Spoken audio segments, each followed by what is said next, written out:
그러니까 언약이라는 거를 우리는 보증이요, 담보로 표시를 하는 건데 저쪽은 뭐라 그래요? 받을 것에 대한 표시를 자꾸 이렇게 얘기를 하는 거예요. 이거 굉장히 중요한 차이입니다. 그래서 결국에는 어른이나 애나 자꾸 칭의 갖고 협박하게 되는 거예요. 그런 식으로 경건 생활해가지고 칭의 받을 수 있겠어? 받은 칭의도 취소가 될 수 있어.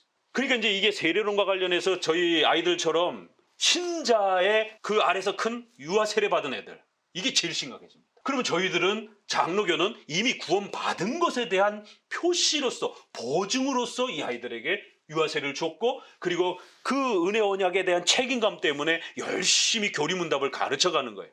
그런데 회중파나 독립파나 이쪽 계열에서는 받을 것이라고 준 거고, 또 그 은혜 언약조차도 본인이 성취시키지 못하면, 신앙 고백하지 못하면 그것조차도 아예 없어지는 거예요. 그러니까 약속으로 줬다라는 게 아주 미흡해요. 결국 본인이 제대로 못하면 칭의가 유지가 될 수도 있고 취소가 될 수도 있고, 똑같은 또 칭의 공격이 또 들어옵니다. 16절입니다. 마가복음 16장 16절 제가 읽습니다. 마가복음 16장 16절. 믿고 세례를 받는 사람은 구원을 얻을 것이요 믿지 않는 사람은 정죄를 받으리라. 그래서 믿음과 세례를 아주 놀랍게 이렇게 서로 연결시키고 있는 것을 보게 됩니다. 그래서 믿음은 반드시 세례라고 하는 이러한 중요한 성례와 연결돼야 된다라고 이렇게 얘기를 합니다. 그냥 믿고 구원받은 이렇게 해도 되는데, 믿고 세례를 받는 사람은 이렇게. 그래서 이 구절을 로마 카톨릭은 너무 세게 해석을 해서 반드시 세례를 받아야 구원받는다, 이렇게 해서 믿음과 세례가 100% 이렇게 서로 연결되어 있는 것처럼 이렇게 해석을 해버렸습니다. 그러니까 그 세례를 주는 사제의 권위가 어마어마해지는 것이죠. 사제가 세례를 주지 않으면 구원을 못 받는 이런 일이 벌어지는 것이죠. 그래서 이 믿음과 세례를 너무 100% 동일하게 연결시키게 되면 안 됩니다. 그래서 믿음과 세례는 아주 중요하지만 세례를 못 받고도 믿음만 가지고도 얼마든지 구원받을 수 있는 것이, 이게 우리 장로교 입장입니다. 세례는 정말 필요한 거예요. 그렇지만 세례를 못 받는다고 해서 구원을 못 받는, 이건 아니라는 것이죠. 그래서 세례와 믿음은 반드시 서로 이렇게 연결되어 있어요. 그렇지만 반드시 세례를 받아야 구원받는 건 아닙니다. 요 참 종이 한 장 같은 요 차이를 잘못 해석해낼 때 바로 이런 문제가 발생이 되어집니다. 그래서 믿음이 구원의 근본 원리라는 거, 이게 또 칭의로 또 돌아가는 거죠. 그래서 믿음만이 이 칭의와 구원의 이 영광스러움을 얻는 수단인 거예요. 세례는 보조 수단입니다. 그래서 전쟁터라든가 중환자실이라든가 여러 가지 이유 때문에 예수님의 그 돌아가실 때 좌우편에 있는 강도 중 어느 편인지 모르지만 한쪽 편의 강도가 예수님 믿고 내가 오늘날 나와 함께 낙원에 있을 것이다, 천국에 있을 것이다 라고 그렇게 예수님이 인정해 주셨습니다. 한쪽 강도는 욕을 했어요. 예수님을 향해서. 당신이 신이면 우리를 좀 구해봐. 그럼 내가 믿을게. 이렇게 표적을 구하면서 예수님을 조롱했어요. 그렇지만 한쪽에 있는 강도는 그 강도를 책망하면서 우리가 죄를 범해서 이렇게 죽지만 예수님은 죄를 범하셔서 죽으시는 게 아니다라고. 그러니까 세례를 받지 못했지만 그 십자가에 죽어가면서 그렇게 예수님을 믿을 때도 얼마든지 구원받을 수가 있는 것이. 그러니까 우리는 장로교의 가르침은 칭의와 믿음, 이것을 더 중요하게 여기는 것이지, 세례와 성찬이, 성례가 아무리 중요하다 할지라도 그건 은혜의 수단이고 보조 수단이라는 것이죠. 그래서 그런 보조 수단이 혹시라도 주어지지 못하는 그러한 성도가 있다라면 얼마든지 그런 사람들도 특수한 경우에는 구원을 받는다라는 거예요. 다만 보편적인 질서에 있을 때 세례를 안 받으면 그건 징계감이에요. 성찬도 마찬가지고. 그러나 특수한 경우에 있어서 어쩔 수 없이 세례를 못 받는 경우는 얼마든지 우린 또 인정해 준다라는 거예요. 근데 로마 카톨릭은 바로 이런 구절을 가지고 너무 똑같이 세례와 믿음을 동일한 걸로 이렇게 취급을 해가지고 결국 세례받아야 구원받는다라고 하는 이러한 해괴망측한 교리가 나오게 된 겁니다. 그래서 그 세례를 주는 사제가 아주 놀라운 권위를 갖게 되고, 그러니까 세례를 주려고 돈을 또 받게 되는, 왜냐하면 성도들은 그 세례를 받아야 구원을 받다 보니까 사제에게 결국 교회법적으로 세례를 받을 수 있는 자격이 안 되는 사람들이, 자격이 아직 안 되는 사람들이 뒷거래를 통해 가지고 돈을 주고 사적으로 세례를 받으려고 하는, 결국 이러한 세례가 돈 거래가 되는 이제 이런 또 폐단들이 중세 시대에 벌어지게 됩니다. 자, 한 구절을 더 보게 되면요, 세례와 관련해서 베드로서로 넘어가 봅니다.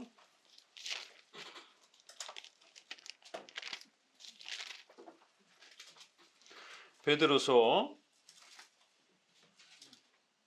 3장 21절. 베드로서 전서 3장 21절. 물은 예수 그리스도의 부활하심으로 말미암아 이제 너희를 구원하는 편이 곧 세례라.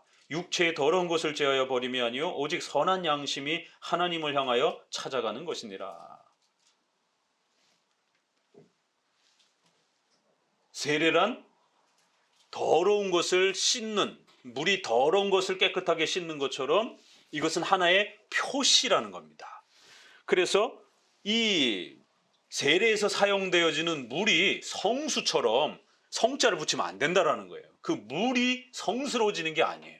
그래서 막 귀신을 내쫓고 병자에게 바르면은 병이 낫고 뭐 돈에다가 이렇게 뿌리면은 부자가 되고 막 이런 게 아니다라는 거죠. 그렇기 때문에 샤머니즘, 미신이 되는 것이에요. 세례에 사용하는 물은 반드시 외적인 표시예요. 그렇지만 그 표시를 정해준 것은 하나님이에요. 그래서 표시와 구원을 너무 똑같이 생각하게 되면 미신이 됩니다. 성수가 돼버려요. 그래서 제가 지난번에 우리 강화도 성공회 그 탐방한 거 우리 학생들하고 학교 학생들하고 역사 탐방을 이렇게 해서, 역사 탐방은 기독교 유적지를 전부 다 돌아봐요. 그래서 우리 기독교 쪽뿐만 아니라 성공회 또 가톨릭 이런 거를 이렇게 전국에 있는 이제 저희 역사신학 교수님 인도하에서 이제 쭉 돌이켜 보고 있는데, 지난번에 이제 성공회 쪽을 이렇게 한번 가봤어요. 강화도에. 그 이제 우리나라 신미양요, 병인양요 막 이렇게 해서 이제 막 외국이 막 그 싸우고 그럴 때 외국 사람들이 절대로 한양 이 근처로 못 오는데, 이 해군이 모자르다 보니까, 해군이 없어가지고 영국 해군 그 뭐라 그래요, 장교를 초빙을 해가지고 해군을 길러달라고, 일본하고 싸우려고 하다 보니까 해군이 없어가지고, 그래서 영국 해군 장교를 데리고 오니까 이 영국 장교가 신자하고 예배를 드려야 되고 이제 이러다 보니까, 그러면 예배 드릴 수 있는 공간을 마련해 놔 이렇게 해갖고 강화도에 이제 한번 가면 한번 가보셔요. 궁궐처럼, 교회를 그렇게 궁궐처럼 지을 수가 없는데 그 우리 카페 사진에 다 올라가 있어요. 궁궐처럼 이렇게 돼 있어. 저도 그런 아주 화려한 그러한 그 예배당은 처음 봤어요. 그때 이렇게 다니면서 아주 어마어마한 그 거의 궁궐 별채같이 이렇게 전놨더라고요. 그래서 조선시대의 고종이 이렇게 그 재정 지원을 해가지고 나무, 소나무부터 시작해가지고 뭐 이런 것들이 어마어마한 형태로 이렇게 아주 잘 지어놨더라고요. 근데 그 안에 들어가면 양쪽에 성수가 있고, 성공회인데 고해 성사하는 실이 따로 있고 뒷변에. 그러니까 가톨릭하고 똑같은 겁니다. 외향 조직도 그렇고. 다만 설교를 하는 것이 그 믿음으로 구원받아야 됩니다 이러고 있는 거예요. 그러면서 가톨릭하고 똑같이 이렇게 하는. 그러니까 이게 신앙이 삐뚤어지게 되면 이제 이런 일들이 벌어진다라는 거예요. 그래서 가톨릭도 아니고 기독교도 아니고 어정쩡한 그런 그렇게 형태로 이렇게 있는.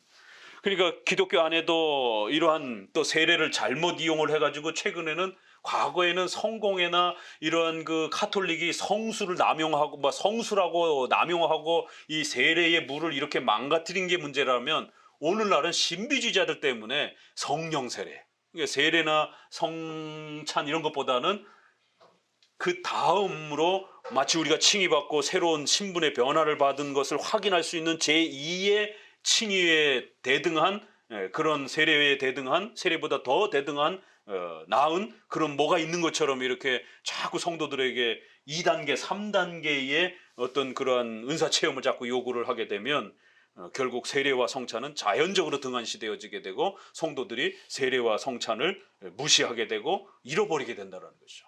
그래서 방언하려고 자꾸 노력하게 되고, 은사 체험을 자꾸 경험하려고 하고.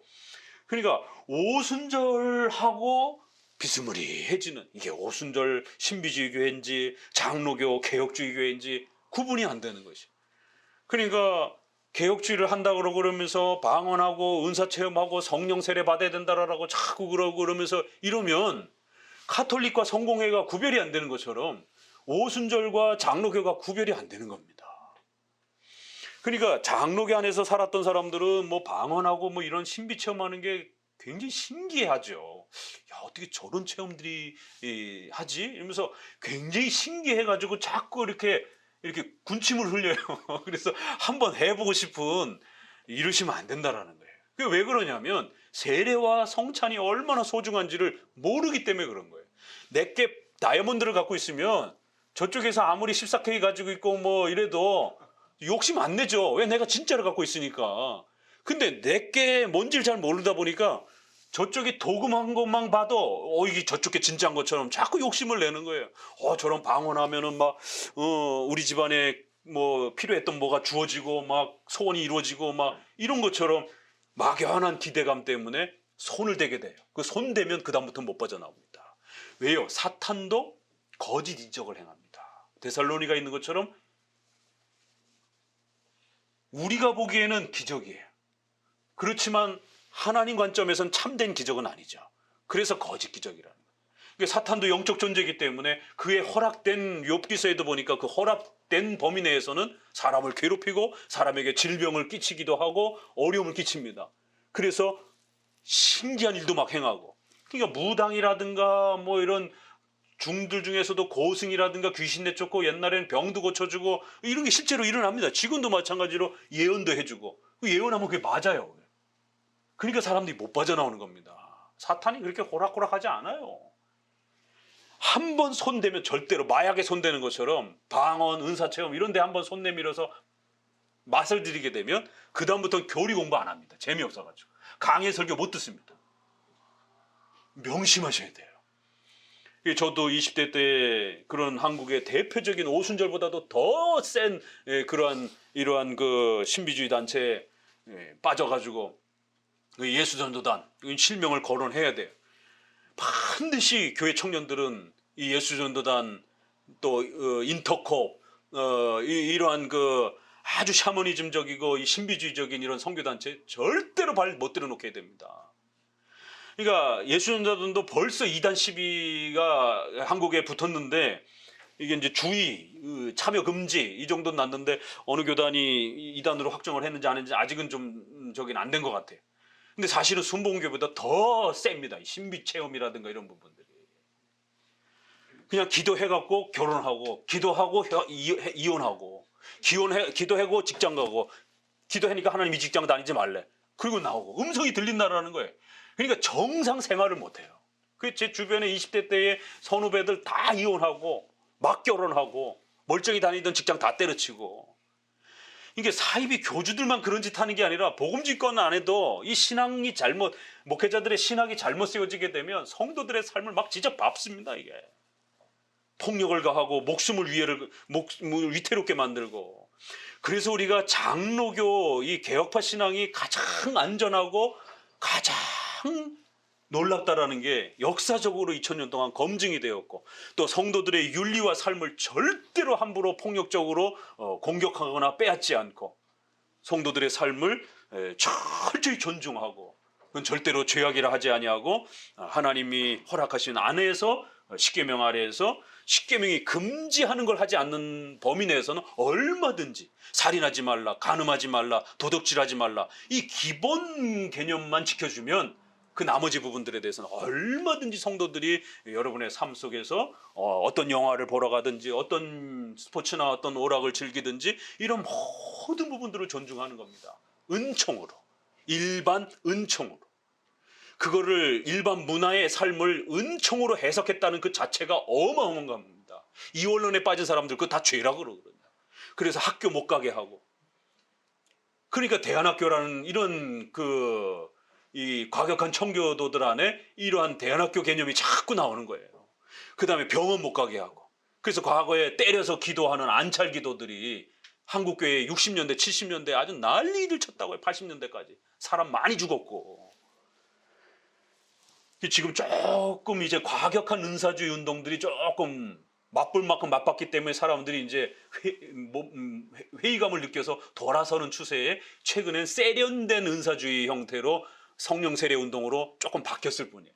그러니까 과거에는 막 짐승방언, 뭐 개방언 이래가지고는 막 떼굴떼굴 굴러다니고 막 목사가 장풍 쏘면은 막 다 뒤로 나 성령 충만 받았다고 그러면서 그 성령 충만이 그렇게 바람으로 장풍으로 오는 것처럼 그래갖고 맞고는 막 다 쓰러지고 막 그래서 저도 막 줄 서가지고 쓰러져 보기도 하고 뭐 몇 시간씩 방언 하루 종일 하기도 하고 그러니까 소실적에 20대 때 그 예수전단에 빠져가지고 별짓 다 해본 겁니다 진짜.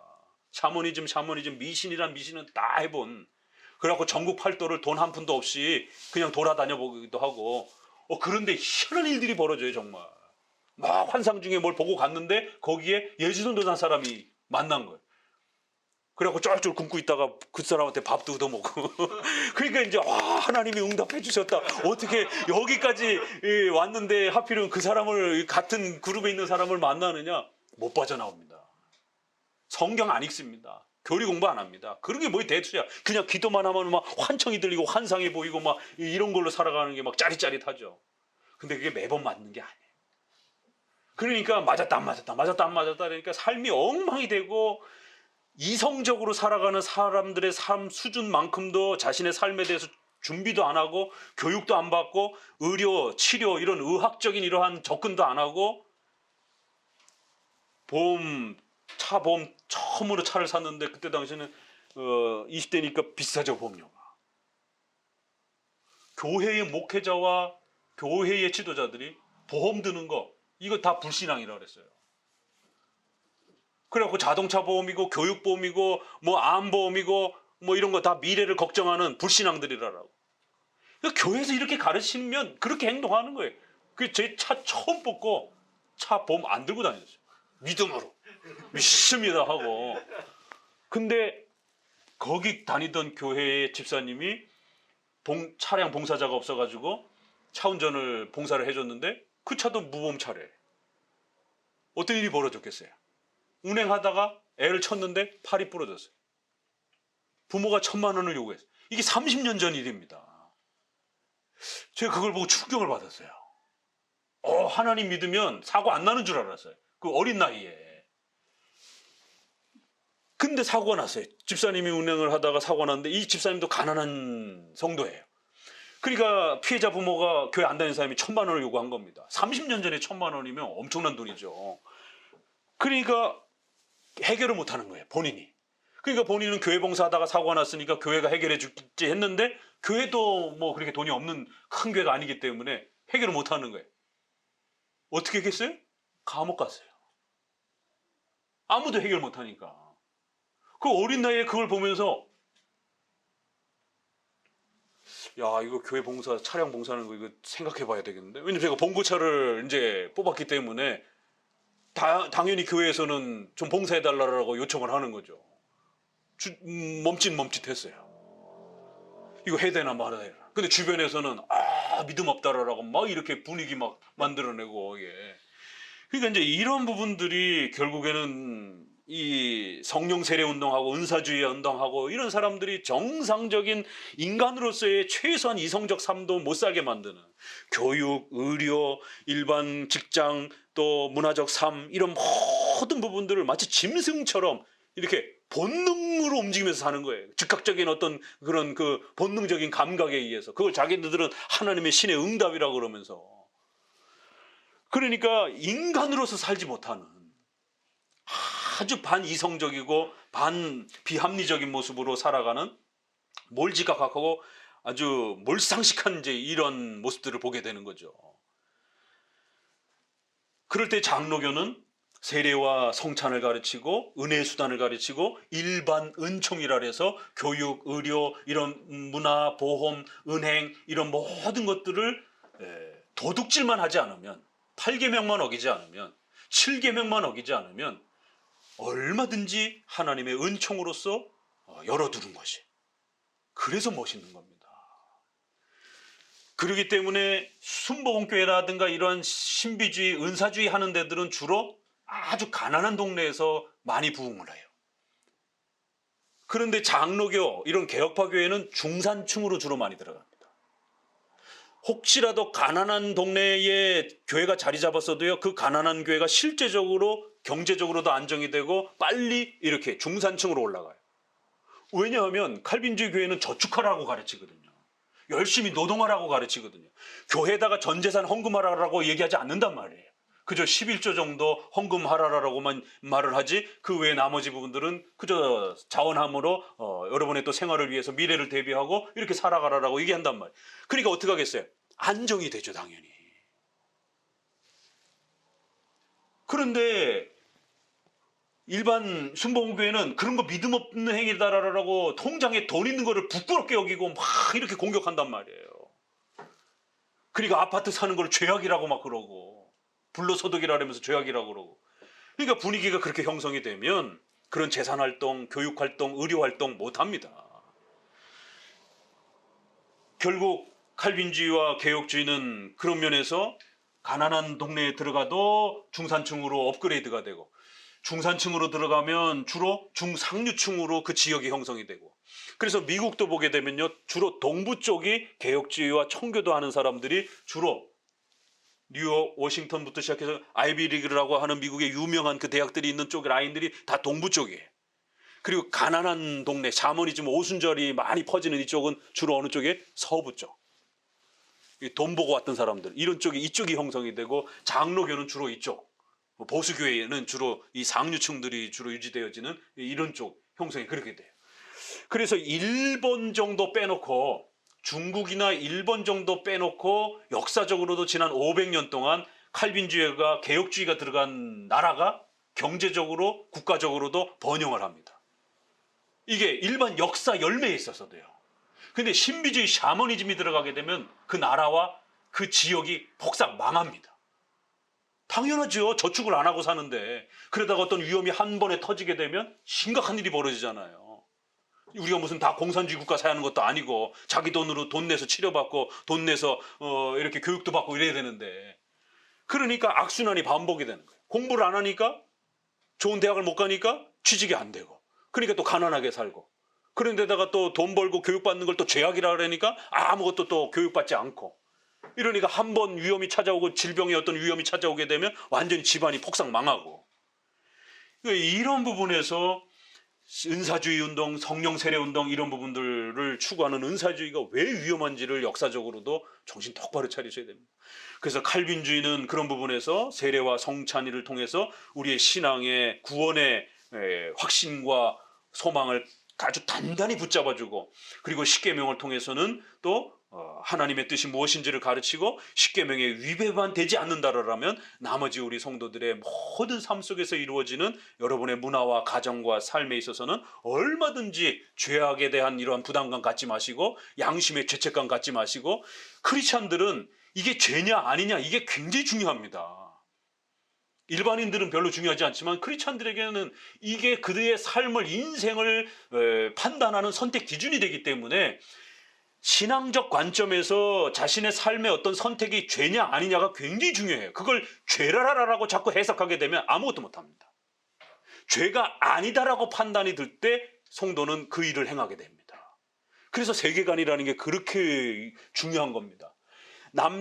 칠거지약, 유교의 이런 세계관에서는 여성들이 남존여비, 이게 세계관 속에 아주 꽉 차 있단 말이에요. 그래서 여성들에게 자유를 줘도 여성들이 자유를 못 누리는 거예요. 왜? 어려서부터 세뇌가 돼가지고, 유교 문화 속에서. 그러니까 우리나라 유교 문화에서 여성에게 국민연금에 대한 이런 것들을, 남편의 국민연금을 법적으로 나눠주는 게 얼마 안 돼요. 최근이에요. 남편 명의로 돼 있으면 그 남편이 다 가져갔습니다. 최근까지는. 근래에 법이 바뀌어서 이제 부인에게도 50% 나눌 수 있도록, 또 여자도 종중 행사에 참여할 수 있도록 그 이씨 집안에 그 아주 엄청난 고소를 했잖아요. 여성들이 종중을 해가지고 제사부터 시작해가고, 또 종중의 재산에 대한 그 권리, 또 종중에 여자 이름이 올라가는 거, 이런 거에 대해서 이씨 쪽에서 어마어마하게 고소를 했어요. 그래갖고 법정에서 손을 들어줘가지고 결국 여성들도 종중 권리에 이렇게 재산도 분배받고 이름도 올라가고 이런 여러 가지 제사 이런 부분에 권리 참여를 할 수 있다.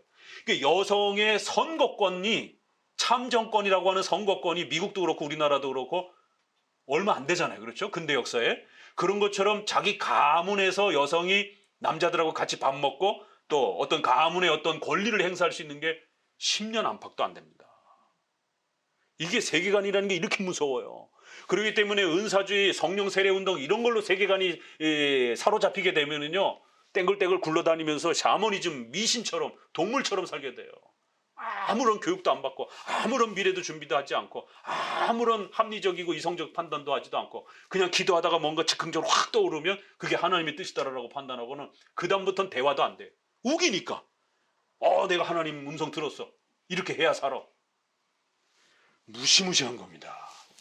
그래서 올바른 교리적 정립과 올바른 교리적 훈련이라는 게 이렇게 중요한 거예요. 왜냐하면 성경에는 대치가 되는 이런 표현들이 많거든요. 같은 주제인데 오늘 우리 칭의와 성화도 까딱 잘못 해석하게 되면 거꾸로 보인단 말이에요. 시편의 이런 선행에 대한 이런 촉구도 까딱 잘못하면 이렇게 공로로 마치 칭의를 이루는 것처럼 보여지는 이러한 대치가 되는 표현들이 많단 말이에요. 그거를 일부 일처제 또 이런 모든 그 가르침에 믿음으로 구원받는다라고 하는 기본 원칙 아래에서 야고보서도 이해를 해야 되고 요한일서에 형제를 사랑함으로 내가 구원받았다라고 하는 이거 엄청난 표현이에요. 이 가톨릭이 아주 즐겨 써먹는 겁니다. 봐라, 여기 형제를 사랑함으로 선행을 통해서 구원받았다라고 말하지 않느냐. 그러니까 선행의 소중함을 이야기할 때 이렇게도 얘기합니다. 그 결과를 원인처럼도 막 얘기를 해요. 그건 결과잖아요. 우리가 구원받는 자가 그렇게 살아가는 거예요. 사랑을 펼치는 거예요. 그런데 그 결과가 마치 우리가 그렇게 잘 해가지고 구원받은 것처럼 하나님의 배려예요. 너네가 선행을 잘한 게 마치 너네 선행 때문에 구원받은 것처럼 하나님이 우리를 그렇게 칭찬해 주십니다. 기가 막힌 하나님의 배려예요. 자고 쉬라. 이런 표현처럼 모세가 이스라엘 백성들을 살려준 것처럼 하나님이 모세를 칭찬해 주는 방식이에요. 너네 모세만 아니었으면 내가 너네 다 죽였어. 이스라엘 백성들이 금송아지 만들고 막 난리를 치니까 모세한테 하나님이 화가 나가지고 내가 다 죽여버리고 모세 너를 통해서 내가 다시 시작하겠다. 모세가 하나님 앞에 울며 기도하잖아요. 살려달라라. 그러니까 하나님이 용서해 주시면서 뭐라 그래? 백성들 앞에 너네 모세만 아니었으면 너네 다 죽었어. 모세 때문에 산 줄 알아. 그럼 모세가 거기서 기고만장해갖고 어깨에 힘 빡 들어가지고 너네 나 때문에 산 거야. 이러면 안 되잖아요. 하나님이 용서해 주셨으니까 산 거지. 모세가 그 순간부터 교만하기 시작하게 되면 지가 잘나가지고 마치 자기가 다 한 거지. 이러면 안 된다는 거예요. 백성들 앞에서 모세를 하나님이 그렇게 높여준 겁니다. 그러면 모세는 더 겸손해져야지요. 아니까 하나님이 용서해 준 거를. 근데 하나님은 또 상을 그렇게 돌려주는 거예요. 마치 모세가 그걸 다 한 것처럼. 그럴 때 조심해야 된다는 거예요. 그럴 때 공로주의가 들어와요. 이 교리가 아주 정확하게 우리 안에 구축되어 있지 않으면 그럴 때 이건 내가 한 거지 이런 어떤 착각들이 인간 안에 들어오면서 그때부터 하나님을 거만하게 이제 턱이 이렇게 올라가기 시작하면서 하나님을 향해서도 하나님 이거 줘야 되는 거 아니에요 나한테? 이런 식의 이제 거만한 신앙들이 스며들기 시작합니다.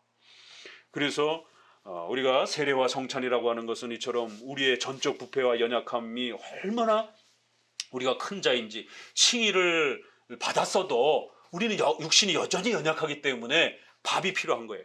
칭의 받았으면 밥도 안 먹고 살아야죠. 그건 아니라는 거예요.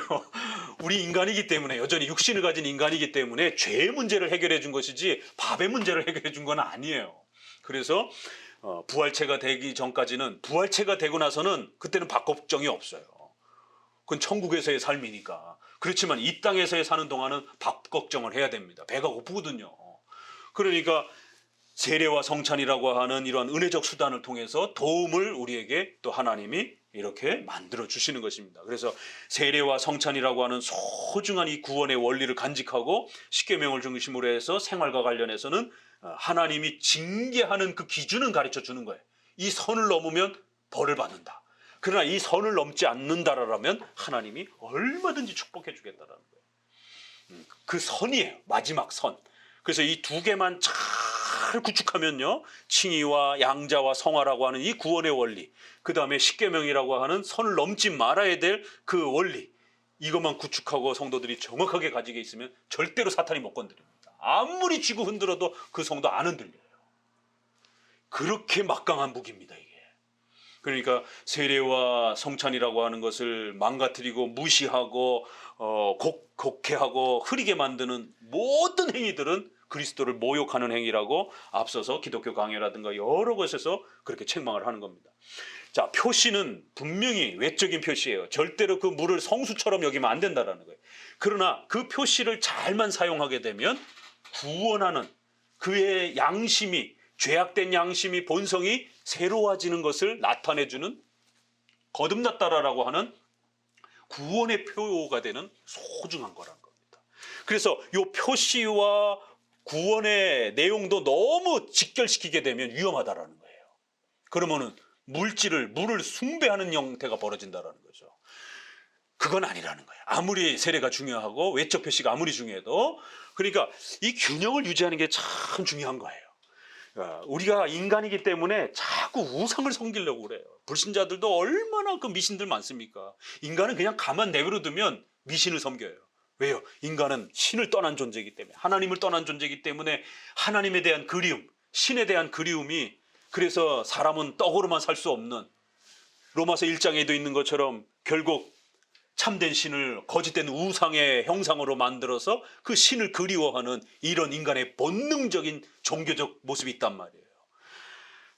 그렇기 때문에 그런 걸 항상 조심해야 되고, 비록 외적인 표시이지만 그게 100% 그렇게 구원을 주는 게 아니라 구원에 받은 것을 나타내는 거예요. 가톨릭처럼 구원을 주는 도구가 아니라, 그거 표현을 잘해야 돼요. 구원을 주는 도구가 아니라 이미 받은, 믿음으로 구원받은 것을 표시해 주는 거예요. 의미가 다르죠? 이미 받은 것을 표시해 주는 거예요. 그러니까 특수한 경우에 이걸 표시를 못 받는 분들이 있어요. 아기들도 엄마 뱃속에서 죽는다든가 태어나다가 죽는다든가 이럴 수가 있잖아요. 그러면 급히 목사님이 올 수 없는 상황이 벌어진단 말이에요. 그러면 이미 벌써 목사님이 도착했을 때는 아기가 죽어 있단 말이에요. 그럼 세례를 줄 수 없잖아요. 그래도 구원받는 겁니다. 그러니까 가톨릭이 별짓 다 하는 겁니다. 산파에게 세례 권한을 주는 거예요. 그래놓고는 또 사제 권한은 또 안 줘요, 산파들한테. 그러니까 세례는 자기네들이 구원을 주는 표시다라고 해놨기 때문에 그거 못 받으면 구원을 못 받으니까 대책을 세우려고 비상대책을 세워놨어요. 그래서 산파나 여성이 아이를 받다가 아이가 죽을 것 같으면 세례를 특수한 경우에 줘도 된다라고 이렇게 허락을 해놨어요. 그러면 성찬은 해도 되나요? 했더니 성찬은 안 돼. 그건 사제만 해야 돼. 또 이러는 거예요. 그러니까 막 논리가 뒤죽박죽이 되는 거죠. 자기들끼리 안 해도. 왜냐면 원칙을 안 지켰기 때문에. 그러니까 우리는 원칙이 있어요. 신자의 자녀들은 언약으로 구원받는 거예요. 그러니까 세례가 없어도, 유아 세례가 없어도 얼마든지 구원이 가능한 거예요. 그러니까 특수한 경우라고 해가지고 비상식적인 성경이 허락하지 않은 방법을 동원할 필요가 없는 거예요. 그러니까 얼마든지 원칙을 우린 지켜가면 돼요. 비상적인 특수한 경우에 있는 사람들은 세례 없이도 믿음으로 구원받고, 또 신자의 자녀들은 그 아이들이 아직 신앙을 고백하지 못해도 그들은 하나님의 선택과 예정을 그렇게 은혜 언약으로 부모의 신앙 고백으로서 그렇게 받는 것이. 그러니까 굳이 막 염려할 필요가 없는 거예요. 이상한 거 가지고 들어올 필요가 없는 겁니다. 그러니까 이 세례 개념이 망가지니까 교회 역사 속에 별 미신적인 행태들이 다 드러나는 겁니다. 성수부터 시작해가지고 온갖 성령 세례 운동이라든가 이런 것들이 이제 쏟아져 들어오는 것이죠. 자, 1항을 읽어봅니다. 1항 같이 읽어봅시다. 세례는 예수 그리스도께서 제정하신 신약의 성례이다. 그것은 세례받는 자를 보이는 교회에 엄숙하게 가르치기 위한 것뿐만 아니라 그에게 명령하여 그리스도에게 덧붙인 중생, 죄사함, 그리고 새 생명 가운데서 영향을 하기 위해 예수 그리스도를 통해 자신을 하나님께 드리는 교와 인침이 되게 한다. 이 성례는 그리스도 자신이 제정하신 것이기 때문에 세상 끝날까지 그의 교회 안에서 지속되어야 한다. 그러니까 성도들이 제일 많이 이렇게 신앙생활하다가 질문하시는 질문들이, 목사님, 제가 구원받은 걸 어떻게 알죠? 제가 선택받았다는 걸 어떻게 알죠? 저 버림받은 거 아닌가요? 이제 이런 질문들을 가장 많이 해요. 불안하니까. 그건 구원의 기본 교육을 잘못 받아서 그래요. 세례를 본인이 받기까지 그게 무엇인지를 안다라면 너무 그렇게 불안해하지 않으셔도 되는 겁니다. 세례란 바로 그 구원을 외적으로 보증하고 나타내주는 표시란 말이에요. 자기가 어마어마한 표시를 갖고도 그게 얼마나 중요한 것인지를 제대로 교육을 받지를 못해가지고, 목사님, 구원받은 것에 대한 어떤 몸 표시가 있어야 되는 거 아니에요? 누구는 방언을 한다는데, 누구는 환상을 봤다는데, 누구는 뭘 했다는데, 나도 뭐 그런 게 있어야 되는 거 아니에요? 이제 이런 자꾸 불안함을 표시를 하는 거예요.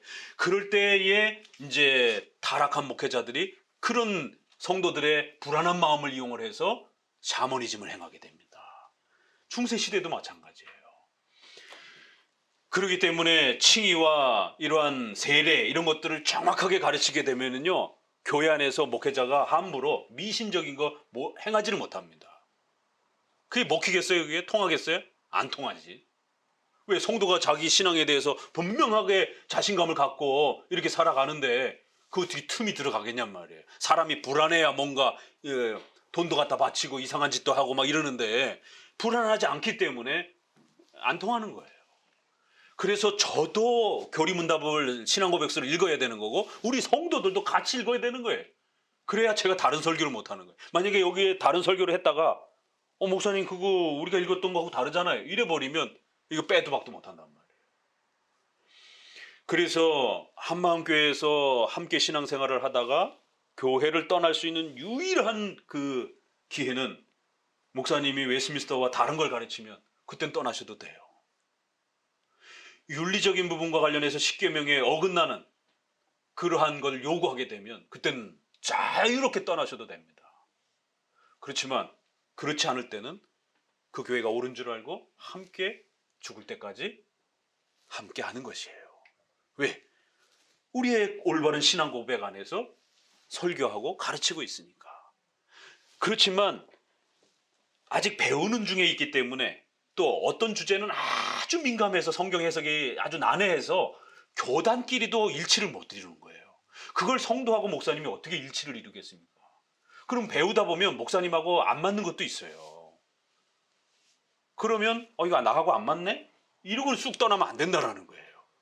그러니까 개혁회 성도들은 너무 민감해가지고 9개가 맞는데 하나가 안 맞아가지고 또 이렇게 떠나버리는 이런 일들이 비일비재해요. 그러면 안 된다는 겁니다. 9개만 맞아도요, 목사님하고 그 성도가 잘 맞는 겁니다. 한 7, 8개만 맞아도 굉장히 잘 맞는 거예요. 부모 자식지간에, 목사님의 부모 자식지간에, 부부지간에도 성경 해석이 차이가 나가지고 저희도 저녁 때가 되면은 이게 왜 그런 뜻이냐? 그거 이렇게 해석했느냐라고 사모님하고 옥신각신하면서 또 성경 해석하면서 그 차이를 해결하지 못해가지고 애들하고도 이거 왜 이런 뜻입니까라고. 지난번에는 아들이 상급에 대해서 묻더라고요. 그래갖고, 왜냐면 칭의를 아주 강하게 얘기했더만 하나님의 짠적인 은혜입니다 그랬더니, 저녁 먹는데 그럼 상은 없네요. 그래서 상이 있지 당연히. 그랬더니 아니 없다며요. 아버지하고 아들, 목사님 아들하고도 성경 해석이, 아들은 목사님이 아니니까 아직. 그러니까 그런 차이가 발생이 된단 말이에요. 그러면 그건 계속 배워가면 돼요. 웨스민스터 16장 읽어봐. 거기는 상이 있다라고 얘기를 해. 11장 칭의에서는 상이 없다라고 얘기를 하는데 16장 선행에서는 상이 있다라고 얘기를 해. 잘 조화를 맞춰야 돼. 어느 부분에서 상이 없다라고 그러고 어떤 면에서 상이 있다라고 얘기를 하는지 그거를 잘 이해를 해야 돼. 성화 부분에서는 상이 있다라고 얘기를 해. 칭의 부분에서는 상이 없다라고 얘기를 하는 거야. 성화는 우리가 믿음을 고백해야 되고, 우리가 회개해야 되고, 우리가 거룩해져 가면서 성장해야 되는 거예요. 그래서 제2원인으로서 우리를 짐승 취급하지 않기 때문에, 그것도 하나님이 우리에 대한 배려요 사랑이에요. 예레미야 수요일날 설교하는 것처럼 하나님이 다 주시면서도 네가 기도해. 그러면 너가 기도해서 응답받은 것처럼 주시는 거예요. 하나님이 다 주시면서도 너가 열심히 회사 다녀, 저축해. 그럼 하나님이 2배, 3배로 더 채워주는 거예요. 네가 열심히 돈을 번 것처럼. 그 사실은 하나님이 그렇게 나에게 건강도 주시고, 그런 회사에 들어갈 수도 있게 하시고, 그런 사람들을 만나게 하시고, 또 그 경제 성편이 코로나 때문에 망가지지 않고 그 회사가 잘 유지가 되고, 이 모든 거 다 사실은 하나님이 준 건데, 우리가 조금 노력한 걸 마치 우리가 대단하게 일을 한 것처럼, 부모와 자식이기 때문에 그런 거예요. 저희가 막내딸이 이렇게 뭔가를 조금 해오면 저는 물개 박수를 치는 거거든요. 너무 좋아서. 그래서 아이가 한 것보다도 배 더 이상 더 많은 것들을 그 아이가 한 것처럼 그 허접한 걸 갖고 와도 막 카네이션 막 이렇게 갖고 왔는데도 우리 딸내미 들을래나 허접한 걸 갖고 와도 너무 기뻐, 너무 잘했어 막 그러면서 막 용돈도 막 팍팍 쏘아주고 케이크도 해주고 막 치킨도 싸주고 막 이러면 아이는 그렇지 내가 잘했지 이게 내게 최고지. 그거 어디 가져가서 누구한테 베껴보세요. 부모만 인정을 해주는 거죠. 그럴 때 교만하면 안 된다라는 거예요. 그래서 은혜를 상처럼 주는 거예요. 그래서 또 열심히 하라고. 이거 하나님이 우리를 키워가는 방식이에요. 인간이기 때문에 잘한다고 격려해 주면은요 더 힘이 나요. 인간을 키워갈 때도 부모가 자식을 키워갈 때도 하물며 그런데 어떻게 이 과격한 하이퍼 청교도들과 이런 데들은 그럼 성도들 버릇 나빠진다라고. 우리는 항상 죄인입니다. 우리는 철로역정처럼 죄와 싸워가면서 평생 하나님 앞에 죄를 억눌러야 됩니다. 자아를 부정해야 됩니다. 자기 십자가를 지고 매번 하나님 앞에 엎드려야 됩니다. 그건 원칙론적으로 맞는 말이에요. 그러나 하나님은 또 항상 기뻐하라, 범사에 감사하라, 즐거워하라. 그 소유리 문답이 하나님을 영화롭게 하며 하나님을 영원토록 즐거워하라. 이 청교도와 개혁주의 이쪽에서는 즐거워하라는 말이 굉장히 낯설거든요. 그렇잖아요, 그죠? 근데 정작 소유리 문답 1문에는 하나님을 영화롭게 하라 이게 앞에 와 있고 그리고 신속히 즐거워하라가 뒤따라와요. 그런데 이 과격한 청교도들, 어설픈 청교도들, 이 대담한 청교도들, 이건 제가 만든 거예요. 덜 배운 청교도들이 이게 미흡해가지고 앞에만 강조를 거예요. 하나님의 영화롭게 하기 위해서는 우리 같은 죄인이 어떻게 영화롭게 합니까? 그러니까 죄를 더 억눌러야 됩니다. 그래서 늘 슬퍼해야 되고, 그럼 사람이 감성이 있기 때문에 늘 슬퍼하려면 어떻게 돼요? 우울해진단 말이에요. 우울증 걸려요, 진짜로. 박지가 않아요, 사람이. 이런 일이 실제로 청교도 계열의 교회 다니는 사람들을 만나보면 굉장히 우울해요. 늘 죄만 고민하고 아파하고 괴로워하고 내 자아가 아직도 안 죽었나 봐. 그놈의 죄 죽임은 언제 죽는지 도대체 1년이 다 갔는데도 그 죄 죽임은 안 끝났어 아직도. 그러니까 존 오웬의 죄 죽임이 한편으로는 좋은 면도 있지만 가려가면서 읽어야 돼요. 왜? 이 회중파 청교도들이 장로교가 싫어서 나간 사람이 회중파 청교도고 그 회중파 청교도가 대장이 존 오웬이란 말이에요. 그래서 1647년에 웨스트민스터 신앙 고백을 했는데 딱 10년 뒤 58년에 존 오웬과 구딘 그 그룹들이 사보위 선언을 합니다. 장로교가 싫어서 나간 사람들이. 근데 그분들을 읽으면서 장로교를 하겠다? 이건 넌센스예요. 그냥 그분들은 신론이라든가 이런 죄론이라든가 이런 건 참조할 수 있어요. 그러나 어디서부터 망가져요? 구원론에서 아주 심각해집니다. 교회론에서 장로교에 실어서 나갔기 때문에 교회론이 심각해요. 또 그런 삶을 살아가야 되는 종말론적 삶에 대한 생활론이 상당히 심각해집니다. 그래서 예레미야에도 우리가 신구약의 이 통일성으로부터 우리는 출발을 하는데 이 회중파 청교도들은 차이성부터 출발을 해요. 그래서 존 오웬 구딘도요 신구약의 차이성을 무지무지 강조합니다. 그 책들을 보게 되면 신약을 강조하려고 하다가 자 유아 세례 인정 안 합니다. 당대가 청교도들이 강력하게 유아 세례를 인정하다 보니까 어쩔 수 없이 인정을 해요. 그래서 오웬이나 구딘이나 또 이렇게 영국으로 넘어가서 브라켈이라든가 청교도 영향을 받은 그 시절 사람들은요 유아 세례는 인정하지만 그러나 그 유아 세례가 구원의 표시는 아니다 이렇게 희한하게 말을 합니다. 유아 세례와 관련해서. 그러니까 제세례파라든가 이런 데들은 아예 유아 세례의 이런 부분들 거부해 버려요. 지가 신앙 고백을 해야 구원받는 거지. 신앙 고백도 안 했는데 어떻게 구원받아? 아무리 신자의 자녀들도 다 지옥 가. 어려서 죽었는데도 지옥 가. 본인이 신앙 고백해야 구원받는 거예요. 그러니까 이 회중파 분들은 어떻게 말을 하냐면 세례가 유아 세례가 중요해. 여기까지는 얘기해요. 그러나 구원의 표시는 아니야. 이걸 일반 목회자나 성도들은 잘 구별을 못 해내요. 이제 저처럼 장로교 신학자들이 이거를 파헤쳐서 이 차이점들을 자꾸 떠들어주고 얘기를 해야 돼요. 듣고 나서 이제 책을 보기 시작하게 되면 보여요, 그게. 왜 이분들이 이렇게 표현하는가, 문장을. 유아 세례가 중요합니다. 유아 세례를 행해야 됩니다. 이렇게 많이 얘기해요, 앞부분에서는. 그러나 그렇다고 해서 유아 세례가 구원의 어떤 확증적 표시는 아닙니다. 구원 받은 것의 어떤 표시는 아니고, 반드시 그 유아들도 지옥 갈 수 있기 때문에, 하나님 앞에 형벌을 받을 수 있기 때문에 아이들에게 교리문답을 열심히 가르쳐야 됩니다. 그래서 그 교리문답을 통해서 아이들이 성장을 해서 나중에 커서 아이들이 신앙 고백을 못하면 그 아이는 여전히 구원받지 못한 겁니다. 중생의 은혜를 받지 못한, 이렇게 말을 합니다. 그래서 교리문답도 엄청 강조하고 또 신앙도 엄청 강조를 하는데 장로교 유아세례하고 달라요. 그럼 언약론하고 다르다는 거예요.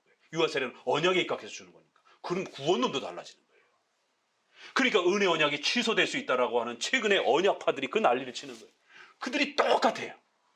유아 세례와 관련해서 어떻게 해석해야 되는가? 그건 구원받은 표시가 아니라, 자, 구원받을 표시다, 이렇게 얘기를 해요. 미래형으로. 우리는 구원받은 것의 표시다, 이렇게 얘기를 해요. 로마 가톨릭은 어떻게 합니까? 구원을 주는 표시다, 이렇게 얘기를 해요. 다르죠?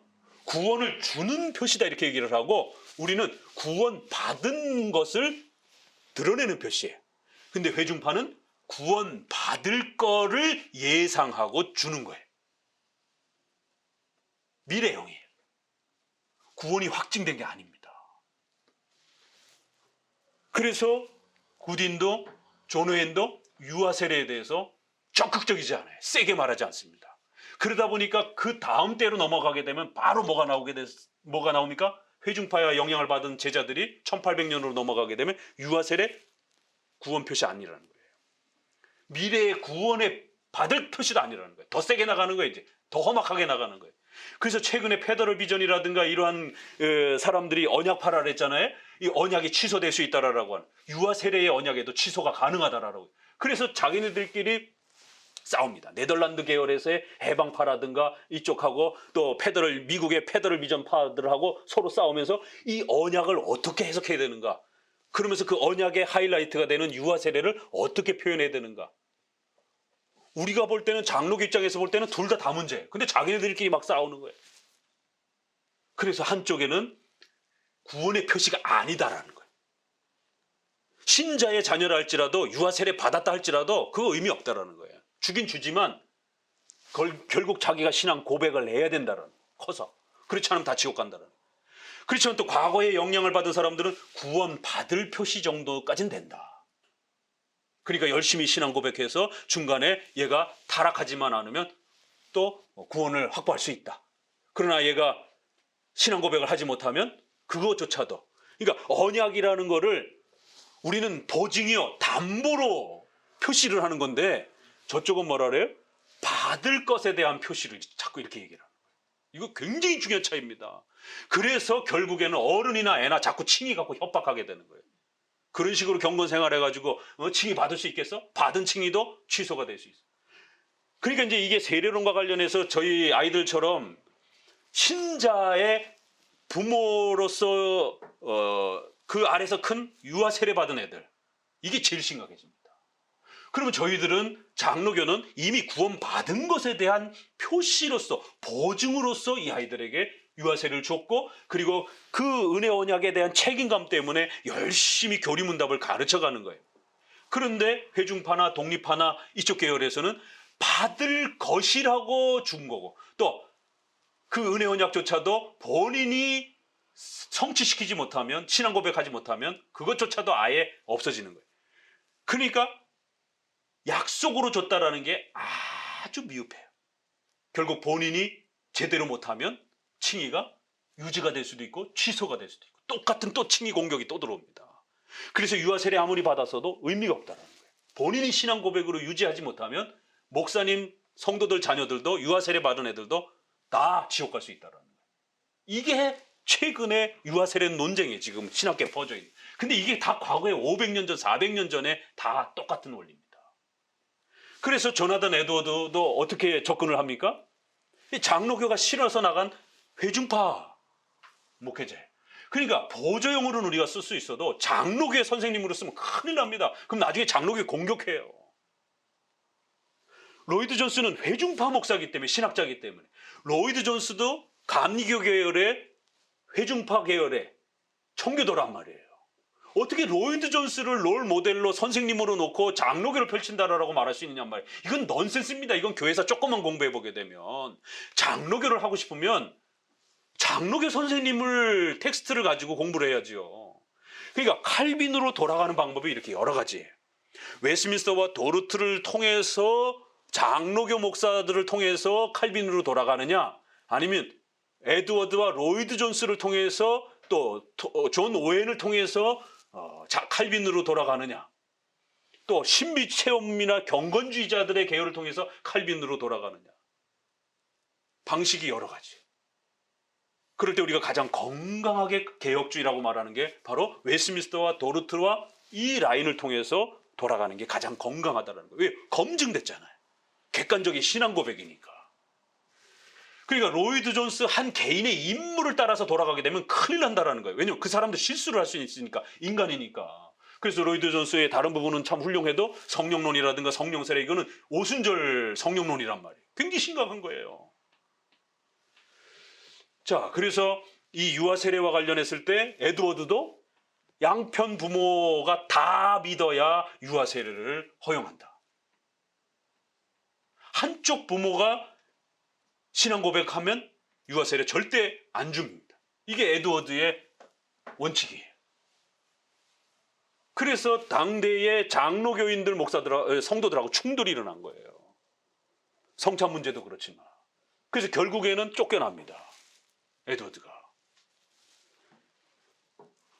우리 웨스민스터 신앙 고백은 명백하게 한쪽 부모이라 할지라도, 왜 고린도전서의 7장에 따라서 이혼하지 말아라, 한 남편이 먼저 믿든 아내가 먼저 믿든 그 자녀들은 거룩하다 이렇게 말한단 말이에요.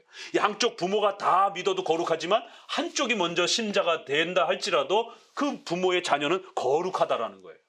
이 원리를 그대로 해석해서 유아 세례도 한쪽 부모가 믿는다 할지라도 세례가 가능하다라고, 그 언약이 혜택이 흘러간다라고. 왜? 구약에도 그렇게 적용했고 고린도전서도 그렇게 적용했기 때문에 세례론에서 유아 세례를 그렇게 정립해 준 거란 말이에요. 근데 에드워드는 그걸 공격한 거예요. 아니, 그럼 웨스민스터를 들고 있으면서 어떻게 에드워드의 유아 세례를 가지고 올 수 있겠냔 말이에요. 둘 중에 하나는 포기해야죠. 에드워드를 포기하든지 웨스민스터를 포기하든지. 근데 에드워드를 열심히 추종하면서 웨스민스터를 좋아한대. 에드워드하고 웨스민스터하고 안 맞는 게 굉장히 많은데 어떡할 거냔 말이에요. 이러니까 짬뽕이 되는 거예요. 자, 로이드 존스는요, 아예 유아 세례 자체를 부정해요. 인정도 안 합니다. 한쪽 부모든 두쪽 부모든 유아 세례 자체가 의미가 없다라고. 그냥 각자 개인이 신앙 고백해서 구원받아야 된다라고. 그럼 유아들은요, 지옥 가지. 신자의 자녀라 할지라도. 이게 로이드 존스의 유아 세례론입니다. 여러분, 찰스 스펄전 좋아하죠? 스펄전도 유아 세례 인정하지 않습니다. 그러니까 스펄전도 침례교 목사예요. 그냥 보조용으로 우리가 그 정도 존중하는 정도만 사용해야 됩니다. 바르트도 유아 세례 부정해요. 이제 이런 부분들이 결국 세례를 어떻게 적용을 해가고 이렇게 구원의 표시로서 받은 것으로의 표시냐, 아니면 구원을 주는 것에 대한 어떤 표시냐, 구원 받을 것에 대한 어떤 표시냐, 이게 해석 차이가 이렇게 달라지더라는 거예요. 근데 우리 웨스민스터에서는 신약에 그리스도가 제정하신 것이요, 공적인 교회 질서 아래에서 가입하는 절차이기도 하고, 그보다 더 중요한 건 은혜 언약에 있어서 그리스도와 접붙임, 중생, 제사함, 이 다 준 거예요. 칭의, 중생 다 준 겁니다. 여기에 대한 표와 인침이라는 거예요. 단순한 표시도 아니고 보증을 서주는 그런 담보로서의, 구원받은 확실한 담보로서의 인침이다라는 거예요. 그리스도께서 제정하신 거기 때문에 세상 종말까지 이어져야 된다. 자, 2장 읽어봅니다. 이 성례에서 사용하는 외적인 요소는 물이다. 이 물로 세례를 받는 자는 합법적으로 부름을 받은 복음의 목사에 의해 성부와 성자와 성령의 이름으로 세례를 받아야 한다. 자, 그래서 2장에서는 어떻게 그러면은 세례를 받는 게 절차입니까? 그래서 그 절차에 대해서 소개합니다. 그래서 반드시 물을 사용해야 된다는 거. 성경에서 예수님이 물을 사용했기 때문에 합법적, 불법적이 있을 수 있다라는 거예요. 뭐가 불법이 됩니까? 물을 사용하지 않을 때 불법이 되는 거고, 부름받은 복음의 목사에 의해서, 남자 목사에 의해서, 우리 신앙고백서들 다른 데서는 또 남자 목사라고 돼 있고, 또 우리 정치모범에서는 남자라고도 표현돼 있고, 교회법에서는 다 또 남자라고 표현합니다. 이때는 다 남자들만 하고 있었기 때문에 굳이 여기 신앙고백서에다가 남자 여자를 표시할 필요가 없었던 거예요. 그래서 그냥 그냥 복음의 목사 이렇게만 해놓은 겁니다. 여자에게서 받은 세례는 가짜가 되는 거라는 거예요. 그래서 평신도에게 받은 세례는 가짜가 되는 거라는 겁니다.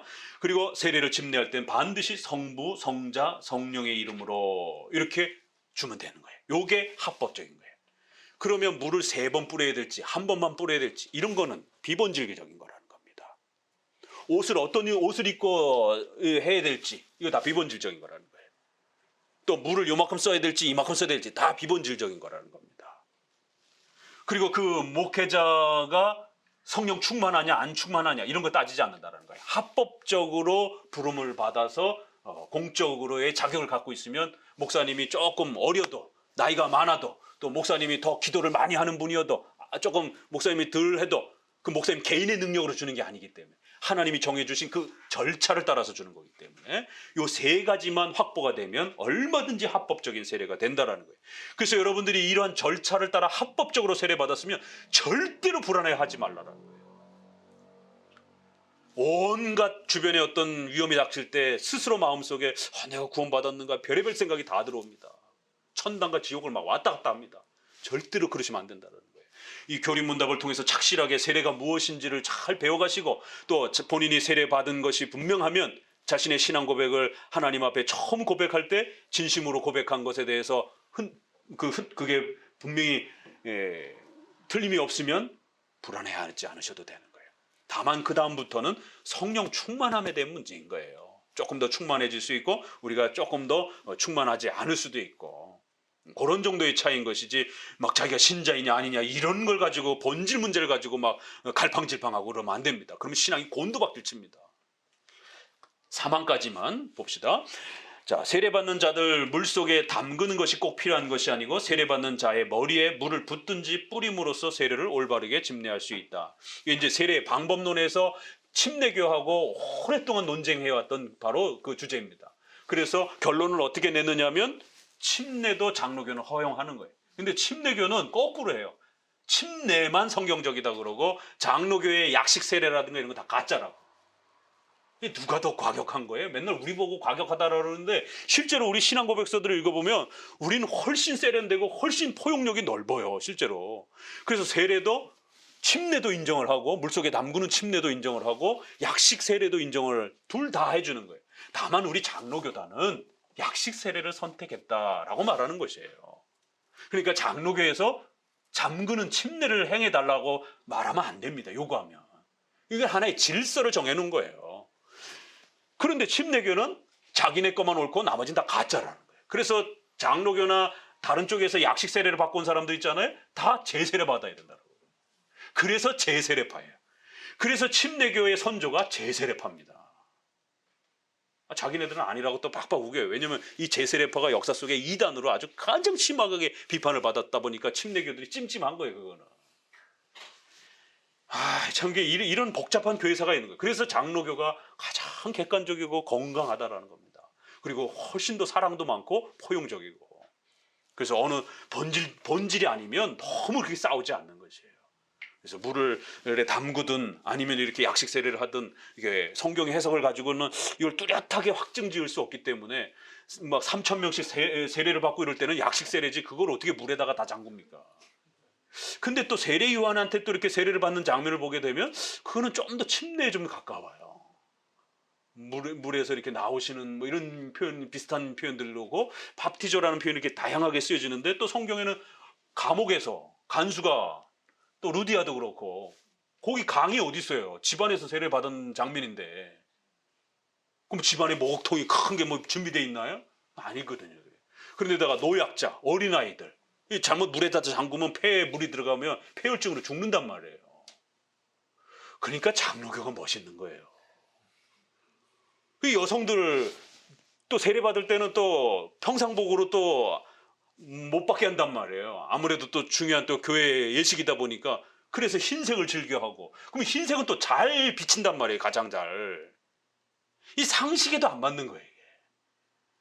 그래서 속옷을 안 입는 데도 있고 입는 데도 있고 뭐 침대 겹하다 조금씩 다르지만 대부분 다 흰색을 입고 속에 많은 옷들을 안 입습니다. 그 거룩함을 상징을 드러내기 위해서.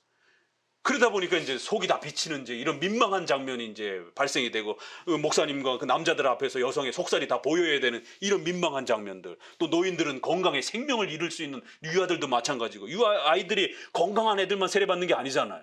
또 혹시라도 뭐 병자가 있을 수도 있고 아이들이 약한 아이들도 있을 수도 있고. 그러니까 장로교는 그렇게 멋있는 거예요. 약식으로 이렇게 물을 조금만 이렇게 해줘도 그거는 외적인 표시로서만 충분히 인식하게 되면 얼마든지 가능하다라는 것이. 그래서 침례, 또 그다음에 적수, 관수. 그래서 적수라고 하는 거는 이렇게 해서 뿌리는 약식 세례. 약식 세례는 두 개가 있어요. 관수는 붓는 거예요. 그리고 이만큼 대접에다가 해가지고, 침수는 못하니까 침수 비슷하게 대접 양동이를 버킷리스트처럼 머리에다가 부엌 붓습니다. 한 양동이를 부어요. 이제 그런 걸 관수라고 해요. 이제 우리의 적수는 이제 이렇게 목사님이 요만큼 떠가지고 이렇게 적시는 정도, 이렇게 세 가지가 있습니다. 이거 갖고 싸우시면 안 돼요. 자, 오늘은 방법론까지만 이렇게 정리를 해보도록 합니다.